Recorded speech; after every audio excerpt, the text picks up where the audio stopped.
Star Tamil செய்திகள். முதலில் தலைப்புச் செய்திகள்.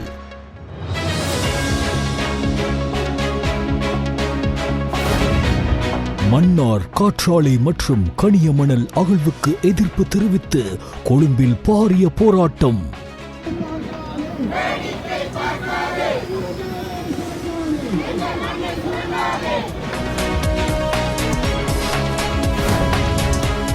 தேசிய சைபர் பாதுகாப்பு செயற்பாட்டு மையம் இன்று ஜனாதிபதி அனுரகுமார திசாநாயக்கவின் தலைமையில் திறந்து வைக்கப்பட்டது.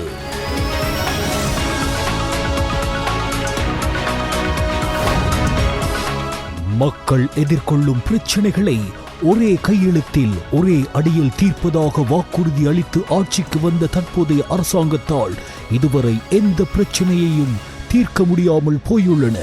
எதிர்க்கட்சி தலைவர் சஜித் பிரேமதாஸ் தெரிவிப்பு.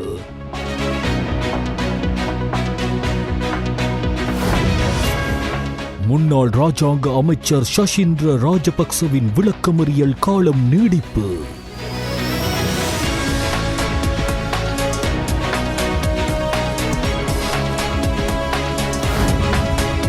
உரிமம் இன்றி யானை ஒன்றை வைத்திருந்ததாக குற்றம் சுமத்தப்பட்ட அலி ரோஷானுக்கு 15 வருட கடூழிய சிறை தண்டனை.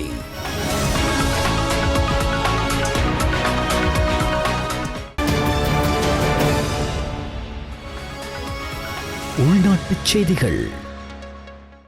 தேசிய சைபர் பாதுகாப்பு செயற்பாட்டு மையம் இன்று ஜனாதிபதி அனுரகுமார திசாநாயக்கவின் தலைமையில் திறந்து வைக்கப்பட்டது. கொழும்பில் உள்ள பண்டார் நாயக்க சர்வதேச மாநாட்டு மையத்தில் தேசிய சைபர் பாதுகாப்பு செயற்பாட்டு மையம் நிறுவப்பட்டுள்ளது. ඩිජිටල් කරණය අපි ප්‍රධාන මූලෝපායක් අපේ රට ගොඩනැගීමේ මූලෝපායකට අපි හඳුනාගෙන තිබෙනවා. අපි රාජ්‍ය ගත්තොත් සැලකිය යුතු ප්‍රමාණකින් නටබුන් වූ ඉතිහාසයකට උරුමකම් කියනවා. අපේ රාජ්‍ය සේවී තමත් නටබුන් ඉතිහාසයක අපිට පැරණි 70 දශකයේ අපිට තාමත් ප්‍රෞಢ රාජ්‍ය සේවයක් තිබ්බායයි කියලා උදන් අමන අපි හැබැයි ප්‍රෞಢත්වයේ තුලම හිර වෙලා දැන් නටබුන් රාජ්‍යකරණයකට අපි මුහුණ දීලා තිබෙනවා. ඒ නිසා අපිට අවශ්‍යයි මේ ඩිජිටල් කරණය හරහා මේ නටබුන් වී තිබෙන රාජ්‍ය යාන්ත්‍රණය වඩාත් කාර්යක්ෂම රාජ්‍ය යාන්ත්‍රණය බවට පරිවර්තනය කළ යුතුයි. විශේෂයෙන් රාජ්‍ය යාන්ත්‍රණ විසින් පුරවැසියන්ට ලබා දෙන සේවාව කාර්යක්ෂම කිරීම.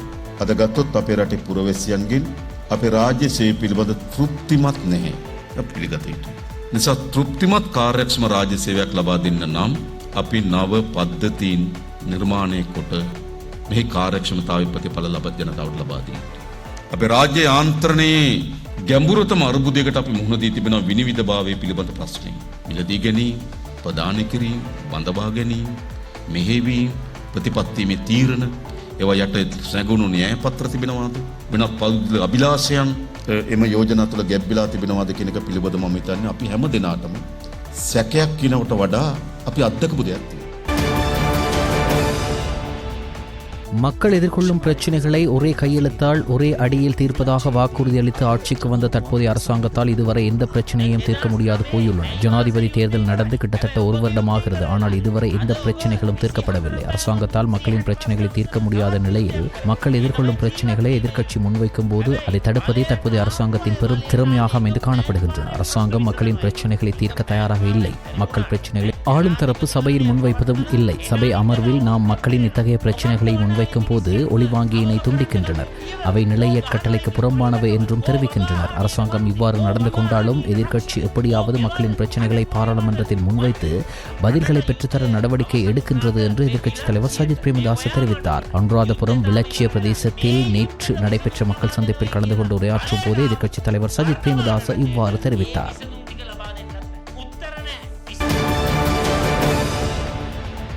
முன்னாள் ராஜாங்க அமைச்சர் சஷிந்திர ராஜபக்சவின் விளக்கமறியல் கொழும்பு மேல் நீதவான் லைரு சில்வா உத்தரவினால் எதிர்வரும் 22ஆம் தேதி வரை நீட்டிக்கப்பட்டுள்ளது. 2022ஆம் ஆண்டு போராட்டக்காரர்களால் தீ வைத்து எரிக்கப்பட்ட கிரிபன்வெவ மகாவலி அதிகார சபை சொத்துக்களுக்கு இழப்பீடு பெற அரசாங்க அதிகாரிகளுக்கு அழுத்தம் கொடுத்ததாக அவர் மீது குற்றம் சாட்டப்பட்டுள்ளது.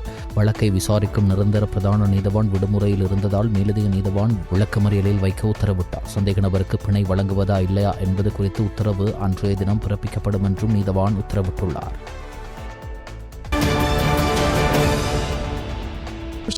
மருந்து, கால்நடை மருந்து, ஆயுர்வேத மற்றும் அழகு சாதன பொருட்கள் உற்பத்தி துறை தொடர்பான வரவு செலவு திட்ட பூர்வாங்க கலந்துரையாடல் நேற்று காலை ஜனாதிபதி அலுவலகத்தில் தொழில் அமைச்சரும் பொருளாதார அபிவிருத்தி பிரதி அமைச்சருமான கலாநிதி அனில் ஜெயந்த பெர்னாண்டோ தலைமையில் நடைபெற்றது.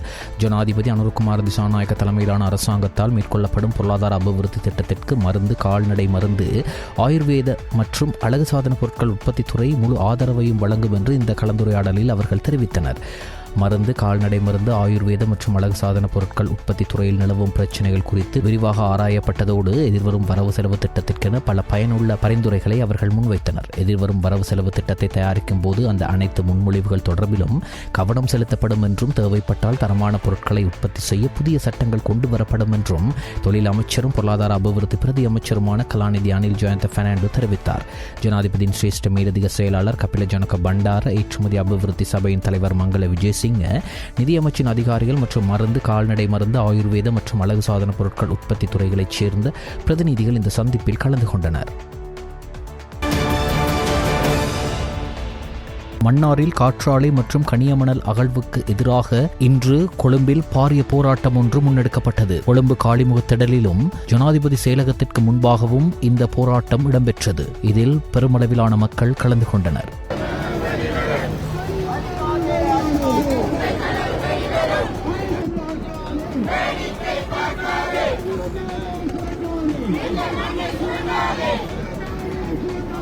எங்கள் மண்ணை சுரண்டாதே, எங்கள் மண்ணை சுரண்டாதே, எங்கள் மீனை அழிக்காதே, எங்கள் மீனை அழிக்காதே,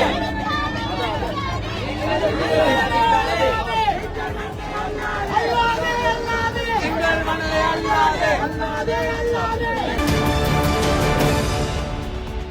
புத்தாக்க நிகழ்வான டிஸ்டர்ப் ஏசியா 2025 பிரதான மாநாடு நேற்று கொழும்பில் உள்ள சினமன் லைஃப் ஹோட்டலில் நடைபெற்றது. இதன் ஆரம்ப நிகழ்வில் ஜனாதிபதி அனுரகுமார திசாநாயக்க பிரதம அதிதியாக கலந்து கொண்டார். சுமார் 20 நாடுகளைச் சேர்ந்த வர்த்தக மற்றும் முதலீட்டாளர்கள் பங்கேற்ற இந்த நிகழ்வு நேற்று முன்தினம் ஆரம்பமானதோடு செப்டம்பர் 20ஆம் தேதி வரை நடைபெறும். சர்வதேச கவனத்தை ஈர்ப்பதன் மூலம் தெற்காசியாவில் வளர்ந்து வரும் புத்தாக்க மையமாக இலங்கையை நிலைநிறுத்துவதே இந்த மாநாட்டின் நோக்கமாகும். புதிய தொழில் முனைவு மற்றும் புத்தாக்கங்களை ஊக்குவிப்பதன் மூலம் டிஜிட்டல் பொருளாதாரத்தை கட்டியெழுப்புவதற்கு அரசாங்கத்தின் திட்டத்திற்கு இது சிறந்த பக்க பலமாக இருக்கும் என எதிர்பார்க்கப்படுகிறது. நேற்று நடைபெற்ற பிரதான மாநாட்டின் ஆரம்ப நிகழ்வில் கலந்து கொண்ட ஜனாதிபதி புதிய தொழில் முனைவோர் கண்காட்சியையும் பார்வையிட்டார். நிகழ்வில் உரையாற்றிய டிஜிட்டல் பொருளாதார பிரதி அமைச்சர் பொறியியலாளர் இரங்க வீரரத்ன, நாட்டின் மேம்பாட்டு கருவியாக புத்தாக்கத்தை பயன்படுத்துவதே அரசாங்கத்தின் நோக்கம் என்று தெரிவித்தார். இந்த கண்காட்சி என்பது நாட்டில் இளைஞர் சமுதாயத்தை மேம்படுத்துவதற்கும் உலகளாவிய முதலீடுகளை ஈர்ப்பதற்கும் டிஜிட்டல் பொருளாதார மாற்றத்தை விரைவுபடுத்துவதற்கும் சிறந்த பக்கபலம் என்று பிரதி அமைச்சர் கூறினார். இந்த திட்டம் நாட்டில் திறமையான தொழில் முனைவோருக்கும் உலகளாவிய சந்தை வாய்ப்புகளுக்கும் இடையே ஒரு பாலத்தை உருவாக்கும் என்று,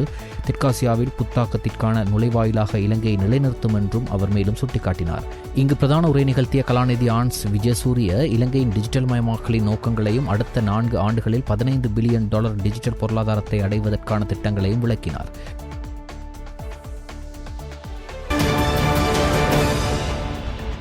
உரிமமின்றி யானையொன்றை வைத்திருந்ததாக 2 குற்றச்சாட்டுகளில் குற்றவாளியாக அறிவிக்கப்பட்ட சமரபுழுகே நிராஜ் ரொஷான் எனப்படும் அலி ரொஷானுக்கு கொழும்பு மேல் நீதிமன்றத்தின் 3 நீதிபதிகள் கொண்ட அமர்வு 15 ஆண்டுகள் கடூழிய சிறை தண்டனை விதித்து தீர்ப்பளித்துள்ளது. அதற்கு மேலதிகமாக பிரதிவாதிக்கு 2.6 பில்லியன் ரூபாய் அபராதமும் விதிக்கப்பட்டது. மேலும் குறித்த யானையை பறிமுதல் செய்யவும் உத்தரவிடப்பட்டது. நீண்ட விசாரணைக்கு பின்னர் நீதிபதிகள் மஞ்சுள திலகரத்ன, RSS சபுவித மற்றும் லங்கா ஜெயரத்ன ஆகியோர் அடங்கிய மேல் நீதிமன்றத்தின் 3 நீதிபதிகள் கொண்ட அமர்வு இந்த உத்தரவை பிறப்பித்தது. சம்பவம் தொடர்பாக குற்றம் சாட்டப்பட்டிருந்த ஏனைய 3 பிரதிவாதிகளையும் அனைத்து குற்றச்சாட்டுகளிலிருந்தும் விடுதலை செய்யவும் அமர்வு உத்தரவிட்டது. அரசியலுக்கு அப்பால் எந்த ஒரு வருமான மூலமும் அற்ற மக்கள் விடுதலை முன்னணியினரால் எவ்வாறு இந்த அளவுக்கு கோடிக்கணக்கான சொத்துக்களுக்கு அதிபதியாக இருக்க முடியும்? ஜேவிபியினரின் உண்மையான முகம் என்ன என்பதை மக்கள் புரிந்து கொள்ள வேண்டும். மாகாண சபை தேர்தலில் இதற்கான பதிலையும் வழங்க வேண்டும். எனவே விரைவில் மாகாண சபை தேர்தலை நடத்துமாறு அரசாங்கத்தை வலியுறுத்துவதாக ஸ்ரீலங்கா சுதந்திர கட்சியின் பொதுச் செயலாளர் துமிந்த திசாநாயக்க தெரிவித்தார். கொழும்பில் உள்ள சுதந்திர கட்சி தலைமையகத்தில் வியாழக்கிழமை இடம்பெற்ற ஊடகவியலாளர் மாநாட்டில் இதனை தெரிவித்த அவர் மேலும் குறிப்பிடுகையில், தற்போது வெளியிடப்பட்டுள்ள ஆளும் தரப்பினரின் சொத்து விவரங்கள் குறித்து நாடு அதிர்ச்சியடைந்துள்ள போதிலும் நாம் அதிர்ச்சியடையவில்லை. காரணம், ஜேவிபியினருக்குள்ள சொத்து விவரங்களை ஏற்கனவே நாம் அறிந்தோம். எவ்வாறாயிருப்பினும் தற்போது இது குறித்து மக்களுக்கு தெரிய வந்துள்ளமை மகிழ்ச்சி அளிக்கிறது என்றார். தமது மனைவியின் சொத்துக்கள் காரணமாக தாம் செல்வந்தராகியதாக ஸ்ரீலங்கா பொதுஜன முன்னணியின் தேசிய அமைப்பாளர் மற்றும் பாராளுமன்ற உறுப்பினர் நாமல் ராஜபக்ஷ தெரிவித்துள்ளார். தனது மனைவியின் குடும்பத்தினர் தம்மை விடவும் மிகவும் செல்வந்தர்கள் எனவும் அவர்கள் நீண்ட காலமாக வியாபார நடவடிக்கைகளில் ஈடுபட்டு வருபவர்கள் எனவும் குறிப்பிட்டுள்ளார். புண்ணியம் செய்தமையினால் மனைவியினூடாக அபிவிருத்தி அடைய கிட்டியுள்ளது என்று அவர் தெரிவித்துள்ளார். தமக்கு எதிராக முறைப்பாடு செய்த மற்றும் குற்றச்சாட்டுக்களை முன்வைத்த அமைச்சர்களின் சொத்துக்களுடன் ஒப்பீடு செய்யும் போது இந்த விடயம் நியாயமானது எனவும் அவர் தெரிவித்துள்ளார். இரவு கூட்டங்களுக்கு செல்லும் போது ஊரில் உள்ளவர்கள் தமது சட்டைப்பைக்குள் 5000 ரூபாய் வழங்குவதாகவும் எரிபொருள் வழங்குவதாகவும் ஊடகங்களிடம் கூறிய நபர்கள் தம்மை விட சொத்துக்கள் வைத்திருப்பதாக அவர் சுட்டிக்காட்டியுள்ளார். මේ වගේම අපි වගේ ඇත් ඉන්නවා කසාද බන්දර පස්සේ නෝනගේ පරම්පරාවෙන් නෝනට හම්බෙච්ච තියෙන ඇත් ඉන්නවා. නෝනගේ තාත්තලා ව්‍යාපාර පටන් ගත්තේ මීට අවුරුදු 40කට කලින්. කියන්නේ මං ඉපදෙන්නත් நாடு முழுவதும் நடத்தப்பட்ட குற்றம் மற்றும் போதைப்பொருள் தடுப்பு நடவடிக்கைகளில் 736 சந்தேக நபர்கள் கைது செய்யப்பட்டதாக இலங்கை போலீசார் தெரிவித்துள்ளனர். இந்த விசேட நடவடிக்கைகள் பிரதேச மட்டத்தில் உள்ள அனைத்து பிராந்திய போலீஸ் நிலையங்களையும் உள்ளடக்கும் வகையில் செயற்படுத்தப்பட்டுள்ளன. குறித்த நடவடிக்கைகளில் போலீசார் 28,705 பேர் சோதனைக்குட்படுத்தியுள்ளனர். இதற்கிடையில் குடிபோதையில் வாகனம் ஓட்டிய 50 பேரும் கவனக்குறைவாக வாகனம் ஓட்டிய 20 பேரும் கைது செய்யப்பட்டுள்ளதாக போலீசார் மேலும் தெரிவித்துள்ளனர். பாதிப்புக்குள்ளாகும் சிறுவர்கள் பாதுகாப்பான முறையில் சாட்சி வழங்குவதற்காக நாடு பூராகவும் உள்ள நீதிமன்றங்களில் தனியான சாட்சி அறைகளை அமைப்பதற்கான நடவடிக்கைகளை மேற்கொள்வோம் என நீதி அமைச்சர் அர்ச்சனா நாணயக்கார தெரிவித்தார். நீதி மற்றும் தேசிய ஒருமைப்பாடு அமைச்சு, சிறுவர் மகளிர் விவகார அமைச்சு மற்றும் யுனிசெஃப் நிறுவனம் இணைந்து முன்னெடுத்த வன்முறையால் பாதிக்கப்பட்ட குழந்தைகளுக்கான சேவைகளை ஒழுங்குபடுத்தல் செயல்முறையின் ஆரம்ப நிகழ்வு கண்டியில் இடம்பெற்றது. இதன் ஒரு அங்கமாக பாதிப்புக்குள்ளாகும் சிறுவர்கள் பாதுகாப்பான முறையில் சாட்சி வழங்க முடியுமான டிஜிட்டல் வசதிகளுடைய சாட்சி அறை ஒன்றை கண்டி மேல் நீதிமன்றத்தில் திறந்து வைக்கும் நிகழ்வுக்கு நிகழ்நிலையில் கலந்து கொண்டு உரையாற்றுகையிலே இவ்வாறு தெரிவித்தார்.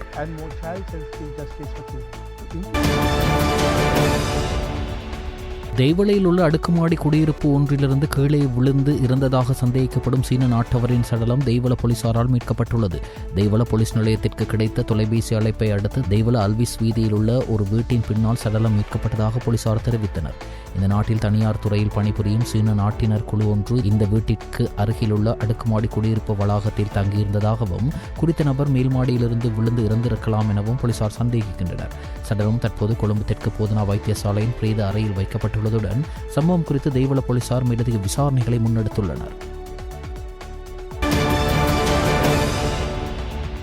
பாடசாலை இடம்பெறும் நாட்களில் கனிம போக்குவரத்து நடவடிக்கைகளுக்கு விதிக்கப்பட்டிருந்த தடையில் திருத்தம் மேற்கொண்டுள்ளதாக புவியியல் ஆய்வு மற்றும் சுரங்க பணியகம் அறிவித்துள்ளது. கட்டுமான துறையில் உள்ளவர்களின் கோரிக்கைகளை பரிசீலித்த பின்னர் இந்த நடவடிக்கை எடுக்கப்பட்டுள்ளது.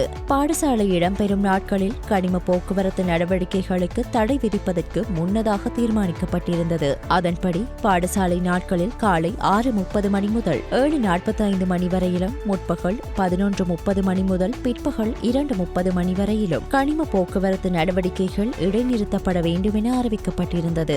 எவ்வாறாயினும் கட்டுமான துறையினர் எதிர்நோக்கும் அசௌகரியங்களை கருத்தில் கொண்டு அதில் திருத்தம் கொண்டுவரப்பட்டுள்ளது. அதன்படி மேற்கூறிய காலங்களில் பாடசாலைகள் மற்றும் மாணவர் கடவைகளுக்கு அருகில் கனிம போக்குவரத்து நடவடிக்கைகள் வேக வரம்புடன் போலீசாரின் கடுமையான மேற்பார்வையின் கீழ் மேற்கொள்ளப்பட வேண்டும்.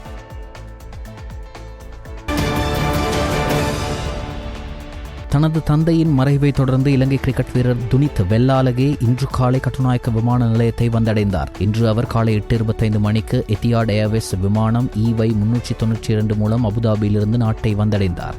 அவருடன் இலங்கை கிரிக்கெட் சபையின் அதிகாரி ஒருவரும் நாடு திரும்பியுள்ள நிலையில் அவர்கள் மிக விரைவாக விமான நிலையத்திலிருந்து வெளியேறியதாக தெரிவிக்கப்படுகிறது.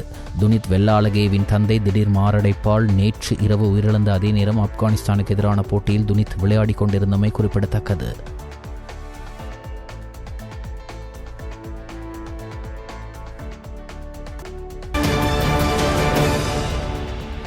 கிழக்கு மாகாணத்தின் மட்டக்களப்பு மாவட்டத்தில் உள்ள களுவாஞ்சிக்குடி தபால் நிலையத்தின் புதிய கட்டிடத்திற்கான அடிக்கல் நாட்டு நிகழ்வு நேற்று நடைபெற்றது. 29.5 மில்லியன் ரூபாய் செலவில் இந்த கட்டிடம் கட்டப்பட்டுள்ளது. தபால் திணைக்களத்தின் நிதி ஒதுக்கீட்டில் இந்த கட்டிட நிர்மாண பணிகள் முன்னெடுக்கப்படும். வளமான நாடு அழகான வாழ்க்கை என்ற துணைப்பொருள் கொண்ட அரசாங்கத்தின் கொள்கை அறிக்கையின்படி 200 ஆண்டுகளுக்கு மேலான வரலாற்றை கொண்ட இந்நாட்டின் தபால் சேவையை நவீனமயமாக்கி அந்த சேவையின் பௌதீக மற்றும் மனித வளங்களை மேம்படுத்துவதற்கு தற்போதைய அரசாங்கம் விரைவான செயல் திட்டம் ஒன்றை நடைமுறைப்படுத்தி வருகிறது. அதன் ஒரு பகுதியாக அரசாங்கம் அண்மையில் 20 புதிய தபால் நிலைய கட்டிடங்களின் கட்டுமானத்தை தொடங்கியுள்ளது. அந்த திட்டத்தின் கீழ் 5வது தபால் நிலைய கட்டிடமாக களுவாஞ்சிக்குடி புதிய தபால் நிலைய கட்டிடம் கட்டப்படுகிறது. இந்நிகழ்வில் கிழக்கு மாகாண ஆளுநர் பேராசிரியர் ஜெயந்தலால் ரத்னசேகர, மட்டக்களப்பு மாவட்ட பாராளுமன்ற உறுப்பினர் கந்தசாமி பிரபு, களுவாஞ்சிக்குடி பிரதேச சபையின் தவிசாளர் சோமசுந்தரம் வினோராஜ், செயலாளர் யு உதேஸ்ரே ஆகியோர் கலந்து கொண்டனர்.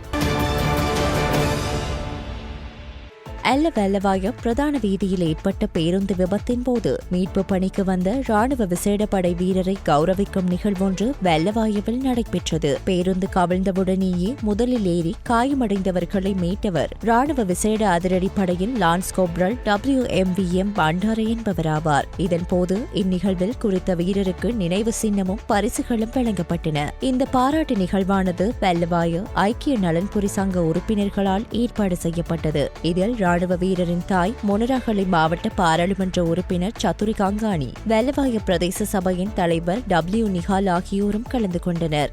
வெள்ளவாய பேருந்து விபத்தில் 16 பேர் உயிரிழந்ததோடு 18 பேர் காயமடைந்தனர். இதன்போது பேருந்தில் இருந்த குழுவை மீட்க உதவிய 2 பேரும் காயமடைந்த நிலையில் அவர்களில் லான்ஸ் கோப்ரல் WMVM பண்டாரவும் அடங்குவார். இந்த நிலையில் தற்போது அவர் ஓரளவு குணமடைந்து வைத்தியசாலையில் இருந்து வெளியேறியுள்ளார். போலி நாணய தாள்களுடன் 4 சந்தேக நபர்கள் கைது செய்யப்பட்டுள்ளனர். அனுராதபுரத்தின் மதவாச்சி பகுதியில் 5000 ரூபாய் போலி நாணய தாள்களில் 145 மற்றும் அவற்றை அச்சிட பயன்படுத்தப்படும் பல மடிக்கணினிகள், கணினிகள் மற்றும் பிற உபகரணங்களும் கைப்பற்றப்பட்டுள்ளது. கைதான சந்தேக நபர்களிடமிருந்து மேற்கொள்ளப்பட்ட விசாரணையில் இந்த மோசடியில் ஈடுபட்ட மற்ற சந்தேக நபர்களையும் அபரணை போலீசார் கைது செய்துள்ளதாக தெரிவித்துள்ளனர். இந்த சந்தேக நபர்கள் மதவாச்சி பகுதியில் போலியான நாணய தாள்கள் அச்சிட்டு அபரணை பகுதிக்கு வந்து அவற்றை மாற்றிக்கொண்டதாகவும் இந்த மோசடி நீண்ட காலமாக நடைபெறுவதாகவும் முதற்கட்ட விசாரணைகளில் தெரியவந்துள்ளதாக அபரணை போலீசார் தெரிவித்துள்ளனர். யாழ் காரைநகர் பகுதியில் C100 படகு திருத்துமிடத்தை அனைத்து வசதிகளுடனும் மீள இயங்க வைப்பதற்குரிய புனரமைப்பு பணிகள் நேற்று ஆரம்பமானது. கடற்றொழில், நீரியல் மற்றும் கடல் வளங்கள் அமைச்சர் ராமலிங்கம் சந்திரசேகர், போக்குவரத்து, நெடுஞ்சாலைகள், துறைமுகங்கள் மற்றும் சிவில் விமான சேவைகள் அமைச்சர் பிமல் ரத்நாயக் ஆகியோரின் பங்கேற்புடன் இதற்குரிய நடவடிக்கை இடம்பெற்றது.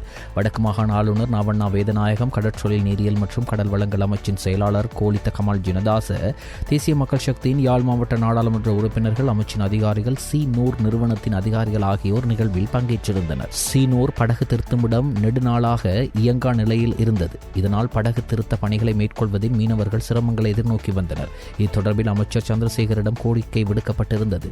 இந்நிலையிலே இலங்கை மற்றும் இந்திய அரசின் 330 மில்லியன் நிதி உதவியின் கீழ் இன்று புனரமைப்பு பணிகள் ஆரம்பமாகின. புத்தளம் நாகவில்லு பிரதேசத்தில் பதுக்கி வைக்கப்பட்டிருந்த நிலையில் தடை செய்யப்பட்ட ஒரு தொகை மீன்பிடி வலைகள் அதிரடிப்படை மற்றும் புத்தளம் நீரியல் வளத்துறை அதிகாரிகள் இணைந்து கைப்பற்றியுள்ளதுடன் சந்தேகத்தின் பேரில் ஒருவரை கைது செய்துள்ளனர். இவ்வாறு கைப்பற்றப்பட்ட மீன்பிடி வலைகள் 5 கோடி ரூபாவுக்கும் அதிக பெறுமதியுடையது என புத்தளம் நீரியல் வளத்துறை பிரதிபலிப்பாளர் சரத் சந்தநாயக்க தெரிவித்துள்ளார். மீன்பிடி, நீர்த்தேக்கங்கள் மற்றும் நீர்வாழ் வள சட்டத்தின் கீழ் மீன்பிடித்தல், நீர்த்தேக்கங்கள், குளம் மற்றும் கடல் எல்லைகளில் மீன்பிடிக்க தடை செய்யப்பட்ட சுமார் 5000 கிலோகிராமிற்கும் அதிகமான நைலோன் தங்குஸ் வலைகள் இவ்வாறு பறிமுதல் செய்யப்பட்டுள்ளது. பாதுகாப்பு புலனாய்வு சேவை வழங்கிய புலனாய்வு தகவல்களின்படி புத்தளம் அதிரடிப்படை மற்றும் புத்தளம் நீரியல் வளத்துறை அதிகாரிகளும் இணைந்து இந்த சோதனையை மேற்கொண்டனர். தடை செய்யப்பட்ட தங்குஸ் வலைகள் நாகவில்லு பிரதேசத்தில் உள்ள மூடிய 2 மாடி கட்டிடத்தில் சேமித்து வைக்கப்பட்டிருப்பதை சோதனையில் கண்டுபிடிக்கப்பட்டது. நாட்டில் மீன்பிடிக்க தடை செய்யப்பட்ட இந்த தங்குஸ் வலைகள் இந்தியாவிலிருந்து மீன்பிடி படகுகள் மூலம் சட்டவிரோதமாக நாட்டிற்கு கொண்டுவரப்பட்டு ரகசியமான முறையில் பயன்படுத்தப்பட்டு வருவதாக விசாரணைகளின் மூலம் தெரியவந்துள்ளது. அரசு பாடசாலைகளில் போஷாக் உணவு வழங்கும் திட்டம் 100 கல்வி வலயங்களை உள்ளடக்கியதாக முன்னெடுக்கப்பட்டு வரும் நிலையில் 2025 ஆண்டுக்கான பாதீட்டில் குறித்த திட்டத்திற்காக 32 பில்லியன் ரூபாய் நிதி ஒதுக்கப்பட்டுள்ளதாக தெரிவிக்கப்படுகிறது. நாடளாவிய ரீதியில் 8,943 பாடசாலைகளில் கல்வி கற்கும் 1.4 மில்லியன் மாணவர்கள் இந்த திட்டத்தினூடாக பயனடைவதாக கூறப்படுகிறது. நாட்டில் ஆரோக்கியமான மற்றும் சுறுசுறுப்பான தலைமுறையை உருவாக்கும் நோக்கத்தில் கல்வி, உயர்கல்வி மற்றும் தொழிற்கல்வி அமைச்சு ஆண்டுதோறும் பாடசாலை மாணவர்களுக்கு உணவளிக்கும் திட்டத்தை நடைமுறைப்படுத்தியுள்ளது. 2006 ஆண்டு முதல் தேசிய திட்டமாக இந்த திட்டம் செயல்படுத்தப்பட்டு வருகிறது. 100க்கும் குறைந்தளவான மாணவர்களை கொண்ட பாடசாலைகளில் உள்ள அனைத்து மாணவர்களுக்கும் இந்த உணவை பெறுவதற்கு தகுதியுடையவர்களாக கருதப்படுகின்றனர். இருப்பினும் திட்டத்தின் ஆரம்பத்தில் இருந்து ஒரு பாடசாலை அனுமதிக்கப்பட்டிருக்குமானால் மாணவர்களின் எண்ணிக்கை 100க்கும் அதிகமாக இருந்தாலும் அனைத்து மாணவர்களுக்கும் உணவு வழங்கப்படுகிறது. அத்துடன் அனைத்து பாடசாலைகளிலும் 1 முதல் 5 வரையான ஆரம்ப வகுப்புகளில் உள்ள அனைத்து மாணவர்களும் இந்த திட்டத்திற்கு தகுதியுடையவர்களாக கருதப்படுகின்றனர். விசேட கல்வி பிரிவுகள் அல்லது விசேட கல்வி நிலையை கொண்ட பாடசாலைகளில் உள்ள அனைத்து மாணவர்களும் இந்த உணவு திட்டத்திலிருந்து பயனடைவதற்கு தகுதியுடையவர்களாக கருதப்படுகின்றனர். கடந்த மாதம் 13ஆம் தேதி நெடுந்தீவு கடற்பரப்பில் கைது செய்யப்பட்ட 7 ராமேஸ்வர மீனவர்களையும் 24ஆம் தேதி வரை தொடர்ந்து விளக்கமறியலில் வைக்குமாறு ஊர்காவல்துறை நீதவான் நீதிமன்றம் உத்தரவு பிறப்பித்துள்ளது. இலங்கை கடற்பரப்பில் அத்துமீறி நுழைந்து மீன்பிடி நடவடிக்கைகளில் ஈடுபட்ட குற்றச்சாட்டில் கடந்த மாதம் 13ஆம் தேதி நெடுந்தீவு அருகில் கைது செய்யப்பட்டு விளக்கமறியலில் வைக்கப்பட்ட 7 தமிழக மீனவர்களும் நேற்று ஊர்காவல்துறை நீதவான் நீதிமன்றத்தில் ஆஜர்படுத்தப்பட்டனர். இதன்போது அவர்களது விளக்கமறியல் மேலும் நீட்டிக்கப்பட்டுள்ளது.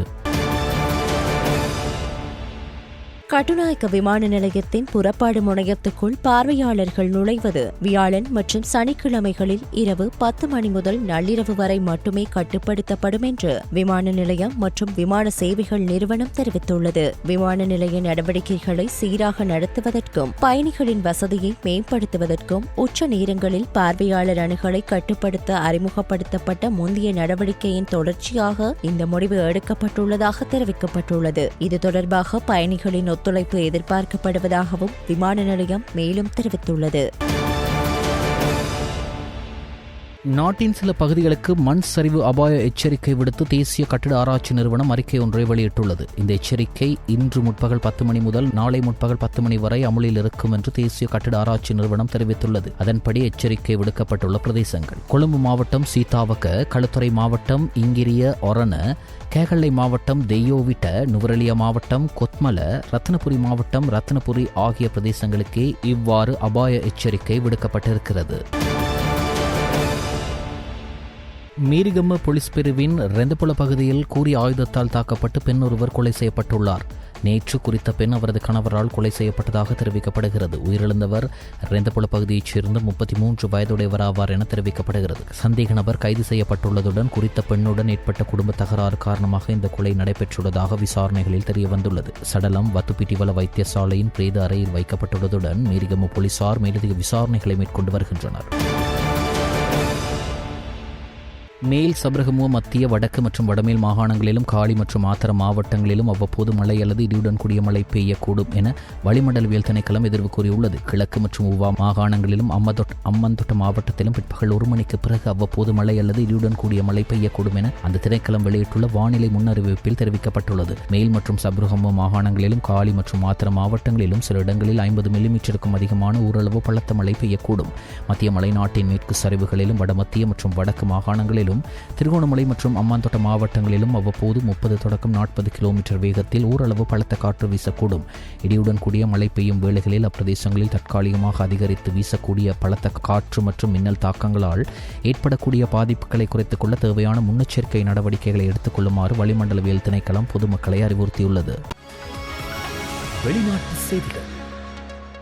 அரசாங்கத்தின் சிக்கன நடவடிக்கைகளுக்கு எதிராக பிரான்ஸ் முழுவதும் வியாழக்கிழமை முன்னெடுக்கப்பட்ட போராட்டங்களில் லட்சக்கணக்கானோர் பங்கேற்றனர். ஜனாதிபதி இமானுவல் மேக்ரோனும் அவரது புதிய பிரதமர் செபஸ்டியன் லெகோனோவும் சமர்ப்பிக்கப்படவுள்ள தங்களது வரவு செலவு திட்ட வெட்டுக்களை கைவிடுமாறு வலியுறுத்தினர். போராட்ட நாளின் ஒரு பகுதியாக வேலைநிறுத்தத்தில் ஈடுபட்டவர்களில் ஆசிரியர்கள், ரயில் சாரதிகள், மருந்தாளுநர்கள் மற்றும் மருத்துவமனை ஊழியர்கள் அடங்குவர். ரஷ்யாவில் இன்று அதிகாலை மீண்டும் சக்தி வாய்ந்த நில அதிர்வு ஏற்பட்டுள்ளது. 7.08 ஆக மெக்னிடியூட் அளவில் இந்த நில அதிர்வு பதிவாகியுள்ளது. கமர்ஸ்கா பகுதியில் கடலுக்கு அடியில் சுமார் 128 கிலோமீட்டர் ஆழத்தில் மையம் கொண்ட இந்த நில அதிர்வு ஏற்பட்டதாக USGS எனப்படும் அமெரிக்க புவியியல் ஆய்வு மையம் தெரிவித்துள்ளது. இந்த நில அதிர்வால் அந்த பகுதியில் கட்டடங்கள் குலுங்கின. அத்துடன் ஆழிப்பேரலை எச்சரிக்கையும் விடுக்கப்பட்டுள்ளது. ரஷ்யாவின் கமர்ஸ்கா பகுதியில் கடந்த சில மாதங்களாக தொடர்ச்சியாக நில அதிர்வுகள் ஏற்பட்டு வருகின்றன. இதன்படி கடந்த 5ஆம் தேதி அன்று ஏற்பட்ட சக்தி வாய்ந்த நில அதிர்வை அடுத்தும் ஆழிப்பேரலை எச்சரிக்கை விடுக்கப்பட்டிருந்தது. பிற நாட்டினர் பிரித்தானியாவில் சட்டவிரோதமாக குடியேறுவதை தடுக்க கடுமையான நடவடிக்கை எடுங்கள், தேவைப்பட்டால் ராணுவத்தை பயன்படுத்துங்கள் என இங்கிலாந்து பிரதமர் கேட் ஸ்டார்மரிடம் அமெரிக்க ஜனாதிபதி டொனால்ட் ட்ரம்ப் தெரிவித்துள்ளார். சமீபத்தில் ஐரோப்பிய நாடான இங்கிலாந்தில் வெளிநாடுகளில் இருந்து வந்து குடியேறுபவர்களுக்கு எதிராக அந்நாட்டின் தீவிர வலதுசாரி ஆர்வலரான டாமி ராபின்சன் தலைமையில் லண்டனில் பேரணி நடந்தது. இப்பேரணியில் 1.5 லட்சத்திற்கும் மேற்பட்டோர் கலந்து கொண்டனர். இதனால் பரபரப்பு ஏற்பட்டது. இந்த நிலையில் இங்கிலாந்து சென்றுள்ள அமெரிக்க ஜனாதிபதி ட்ரம்ப் அந்நாட்டு பிரதமர் கேட் ஸ்டார்மரை சந்தித்து பேசினார். அப்போது ட்ரம்ப் கூறியதாவது: குடியேற்ற நிலைமையை நிறுத்த நடவடிக்கை எடுங்கள், தேவைப்பட்டால் ராணுவத்தை பயன்படுத்துங்கள், சட்டவிரோத குடியேற்றம் நாடுகளை உள்ளிருந்து அழித்துவிடும். இவ்வாறு ட்ரம்ப் கூறியுள்ளார். பலஸ்தீன அரசை அங்கீகரிக்கும் நேரத்திற்கும் வருகைக்கும் எந்த தொடர்பும் இல்லை. உக்ரைன் அமைதி ஒப்பந்தத்திற்கு ஒப்புக்கொள்ள ரஷ்ய ஜனாதிபதி மீது அழுத்தம் கொடுக்க இணைந்து செயல்பட்டு வருகிறோம் என பிரித்தானிய பிரதமர் கேட் ஸ்டார்மர் தெரிவித்தார்.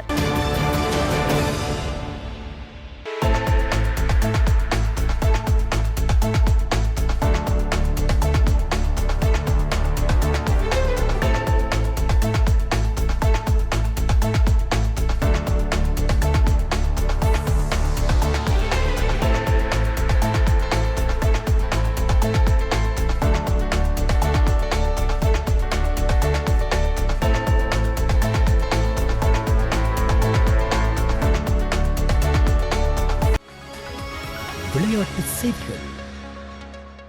இலங்கை மற்றும் ஆப்கானிஸ்தான் அணிகளுக்கு இடையிலான ஆசிய கிண்ண 20-20 போட்டியில் இலங்கை அணி 6 விக்கெட்டுகளால் வெற்றி பெற்றுள்ளது. அபுதாபியில் இடம்பெற்ற இந்த போட்டியில் நாணய சுழற்சியில் வெற்றி பெற்ற ஆப்கானிஸ்தான் அணி முதலில் துடுப்படுத்தாட தீர்மானித்தது. இதன்படி முதலில் துடுப்படுத்தாடிய அந்த அணி 20 ஓவர்கள் நிறைவில் 8 விக்கெட்டுகளை இழந்து 169 ஓட்டங்களை பெற்றது. துடுப்பாட்டத்தில் ஆப்கானிஸ்தான் அணி சார்பில் முகமது நபி அதிரடியாக துடுப்படுத்தாடி இறுதி ஓவரில் 5 சிக்சர்கள் அடங்கலாக 60 ஓட்டங்களையும், அணியின் தலைவர் ரஷீத் கான் மற்றும் இப்ராஹிம் ஜட்ரான் தலா 24 ஓட்டங்களையும் பெற்றுக் கொடுத்தனர். பந்து வீச்சில் இலங்கை அணி சார்பில் நுவான் துஷார 4 விக்கெட்டுகளை வீழ்த்தினார். பின்னர் 170 ஓட்டங்களை வெற்றி இலக்காக நோக்கி பதிலுக்கு துடுப்படுத்தாடிய இலங்கை அணி 18.4 ஓவர்கள் நிறைவில் 4 விக்கெட்டுகளை மாத்திரம் இழந்து வெற்றி இலக்கை அடைந்துள்ளது. இலங்கை அணி சார்பில் துடுப்பாட்டத்தில் குசால் மெண்டிஸ் ஆட்டமிழக்காமல் 74 ஓட்டங்களையும், குசால் பெரேரா 28 ஓட்டங்களையும், கமிந்து மெண்டிஸ் ஆட்டமிழக்காமல் 26 ஓட்டங்களையும் பெற்றுக் கொடுத்தனர். இதன்படி ஆசிய கிண்ண கிரிக்கெட் தொடரின் குழு B-இலிருந்து இலங்கை அணியும் பங்களாதேஷ் அணியும் சூப்பர் 4 சுற்றுக்கு தகுதி பெற்றுள்ளன.